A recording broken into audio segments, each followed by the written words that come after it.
Udayavani impact.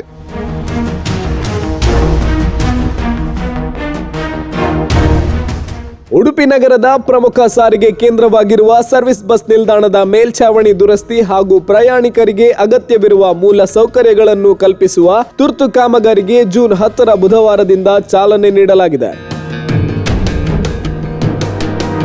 Service bus ನಿಲ್ದಾಣದ ಮೇಲ್ಛಾವಣಿ ಮಳೆಗಾಲದಲ್ಲಿ ಸೋರುತ್ತಿದ್ದ ಪರಿಣಾಮ ಪ್ರಯಾಣಿಕರು ಸಮಸ್ಯೆ ಅನುಭವಿಸುತ್ತಿದ್ದ ಕುರಿತು ಉದಯವಾಣಿ ಸುದ್ದಿ ಮಾಡಿತ್ತು. ಮಳೆಗಾಲದ ಆರಂಭದಲ್ಲಿಯೇ ಸೋರುತ್ತಿರುವ ಬಸ್ ನಿಲ್ದಾಣದ ಮೇಲ್ಛಾವಣಿಯನ್ನ ಕೂಡಲೇ ಸರಿ ಮಾಡಬೇಕೆಂದು ಪ್ರಯಾಣಿಕರು ಆಗ್ರಹಿಸಿದ್ದಾರೆ.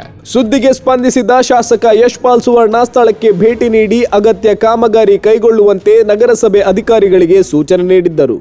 ಬಸ್ ನಿಲ್ದಾಣದ ಮೇಲ್ಛಾವಣಿಯ ದುರಸ್ತಿ, ಸೋರಿಕೆ ತಡೆ, ಸುರಕ್ಷತಾ ಕ್ರಮಗಳು ಹಾಗೂ ಇತರೆ ಅಗತ್ಯ ಸೌಕರ್ಯಗಳ ಅಭಿವೃದ್ಧಿಗೆ ಆದ್ಯತೆ ನೀಡಲಾಗಿದ್ದು, ಕಾಮಗಾರಿ ಶೀಘ್ರ ಪೂರ್ಣಗೊಳಿಸುವಂತೆ ಅಧಿಕಾರಿಗಳಿಗೆ ಸೂಚಿಸಿದ್ದರ ಪರಿಣಾಮ ಬುಧವಾರದಿಂದ ಕಾಮಗಾರಿ ಆರಂಭಗೊಂಡಿದೆ. ಶಾಸಕರ ಶೀಘ್ರ ನಡೆಗೆ ಸಾರ್ವಜನಿಕರು ಮೆಚ್ಚುಗೆ ಸೂಚಿಸಿದ್ದಾರೆ.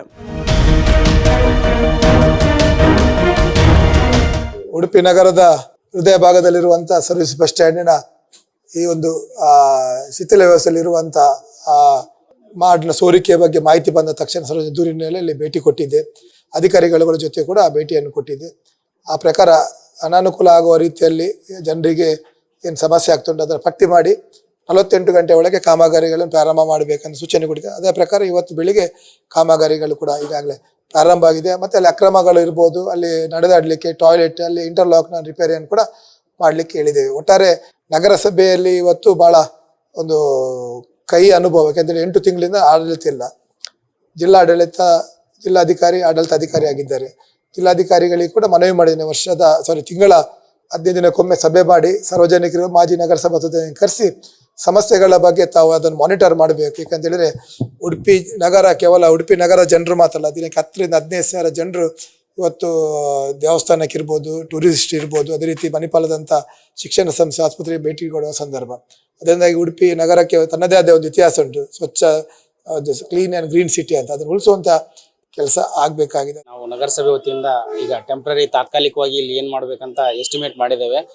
ಸರ್ ಹೇಳಿದಾಗ ಒಂದು 2 ದಿನದಲ್ಲಿ ನಾವು ಎಸ್ಟಿಮೇಟನ್ನು ಅಪ್ರೂವಲ್ ತೊಗೊಂಡು ಬೇಗ ಇದು ಕಾಮಗಾರಿನ ನಡೆಸ್ಕೊಡ್ತೀವಿ.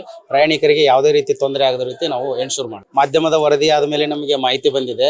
ಇವತ್ತು ನಮ್ಮ ಹೆಲ್ತ್ ಇನ್ಸ್ಪೆಕ್ಟರ್ ಇಲ್ಲಿರ್ತಕ್ಕಂಥ ಎಲ್ಲ ಹೋಟೆಲ್ಗಳಿಗೆ ವಿಸಿಟ್ ಮಾಡಿ ಅವರಿಗೆ ತಾಕೀತನ್ನು ಮಾಡಿದ್ದಾರೆ. ಅದೇ ರೀತಿಯಾಗಿ ನೋಟಿಸನ್ನು ಅವರಿಗೆ ನೀಡಿದ್ದಾರೆ. ತಾವು ನಗರಸಭೆಯಿಂದ ಒಂದು ಶುದ್ಧ ಕುಡಿಯುವ ನೀರನ್ನು ಸರಬರಾಜು ಮಾಡ್ತಾ ಇದ್ದೇವೆ, ಬಟ್ ನೀವು ಯಾಕೆ ಅದನ್ನು ಸ್ಟೋರೇಜನ್ನು ಸರಿಯಾಗಿ ಇಟ್ಕೊಂಡಿಲ್ಲ ಅಂತ ಅವರಿಗೆ ಇವತ್ತೆಲ್ಲ ಹೋಟೆಲ್ಗಳಿಗೆ ಮಾಧ್ಯಮದಲ್ಲಿ ಯಾವ ರೀತಿ ಬಂದಿದೆ ಅದೇ ರೀತಿ ಎಲ್ಲ ಹೋಟೆಲ್ಗಳಿಗೆ ವಿಸಿಟ್ ಮಾಡಿ ಅವರಿಗೆ ನೋಟಿಸ್ ಕೊಡೋ ಪ್ರಯತ್ನ ನಮ್ಮ ಹೆಲ್ತ್ ಇನ್ಸ್ಪೆಕ್ಟರ್ ಮಾಡ್ತಾ ಇದ್ದಾರೆ.